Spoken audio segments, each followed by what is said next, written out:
Tamil Senior February 2014. Get ready. 10 seconds.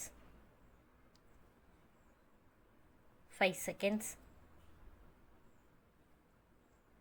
Start. மாண்புமிகு துணைத் தலைவர் அவர்களே, இந்த ஆண்டு வரவு செலவு திட்டத்தை முழு மனதோடு ஆதரிக்கும் முறையில் என் கருத்துக்கள் சிலவற்றை சொல்ல விரும்புகிறேன்.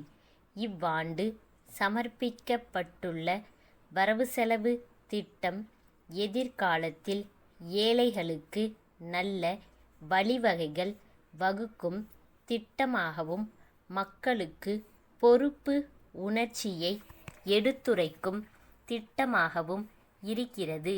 இந்த நாட்டின் ஆசிரியர்களின் குறைகளையும் காவலர்களின் குறைகளையும் உடனடியாக கவனிக்க வேண்டும். காரணம், நாட்டு மக்களின் அறிவு வளர்ச்சிக்கும் சத்திய நெறிக்கும் நாணய வாழ்க்கைக்கும் நீதியை காக்கவும் முக்கிய பொறுப்புள்ள ஆசிரியர்களுக்கும் காவலர்களுக்கும் பொருளாதாரத்தில் வசதி செய்து தர வேண்டுமென்று மிகவும் தாழ்மையுடன் கேட்டு கொள்கிறேன்.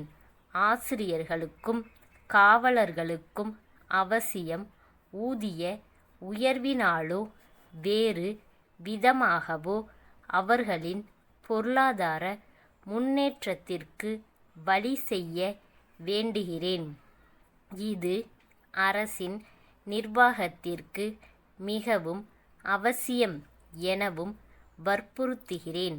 தவிர, தொழிலாளர்களின் நிலைமை அரசை பொறுத்த வரையில் அனுதாபத்துக்கு உரியதாக இருந்து வருவதோடு பல நன்மை பயக்கும் சட்டம் செய்வதையும் பாராட்டுகிறேன். ஆனால் தொழிற்சாலை முதலாளிகள் எங்கு பார்த்தாலும் ஆள் குறைப்பு திட்டம் கொண்டு வந்து வேலை இல்லாத நிலைமையை உண்டாக்கி வருகிறார்கள். இது விஷயத்தில் தொழிலாளர்கள் மிகவும் பரிதாபத்துக்குரிய நிலைமையில் இருந்து வருகிறார்கள். ஆகையால் இதில் அரசு தலையிட்டு நியாயமான குறையை கண்டு ஆவன செய்ய கோருகிறேன்.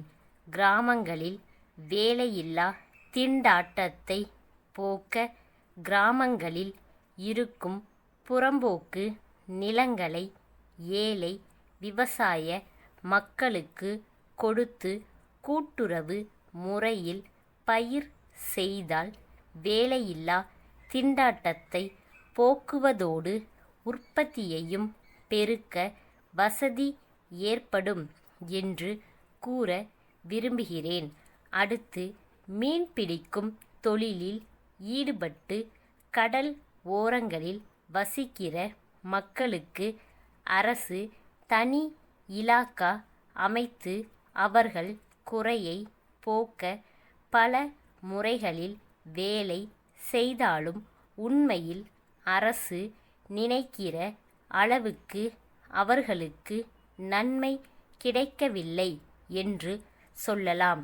உதாரணமாக, விற்பனைக்கு மீனை கொண்டு போக லாரிகள் ஏற்பாடு செய்யப்பட்டுள்ளன.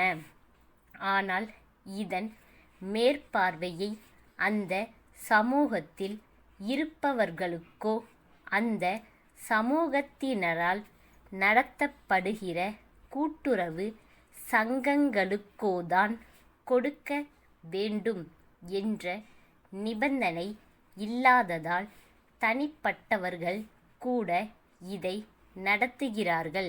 இதனால் சில இடங்களில் இந்த லாரி போக்குவரத்துக்கு முக்கியத்துவம் இல்லாமல் போய்விடுகிறது.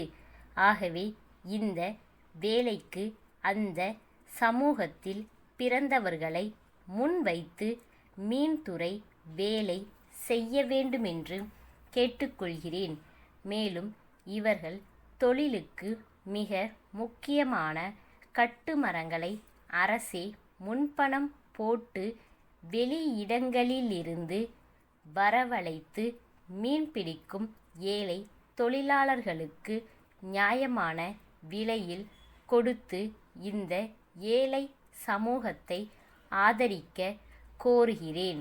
இதேபோல சென்னையில் சாலை ஓரங்களில் நடைபாதை மேடையில் வாழ்கிற ஏழை மக்களுக்கு வீட்டு வசதி செய்து கொடுத்தால் அது நலமாய் இருக்கும்.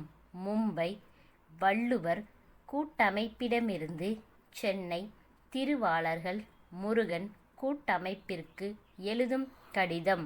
அன்புடையீர், தாங்கள் நீண்ட காலமாக எங்களோடு தொடர்பு கொண்டுள்ளீர்கள்.